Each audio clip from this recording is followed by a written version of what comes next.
What's up? Didn't see you there. Oh my God, I can't even take myself seriously. Hi guys, how's it going? Martina here. I am here with a workout device by Flybird. So this is a really cool weight. So you can't really quite see what I'm doing here. Let me just lift this up. 1 second. So if you take a look at the inside here, we've got all these letters. So how much weight you want to hold. And then the base of it, I'm just going to bend it down. You can see we'll actually take off some of the weights itself. So let me insert it. You kind of see what I'm up to. So you can give this a spin.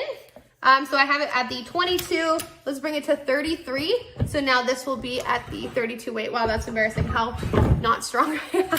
But basically, yeah, you can just twist it, set the weight you want it to be at, and they just make it super simple and easy for working out. So definitely worth checking out if you are looking to get on your strength training.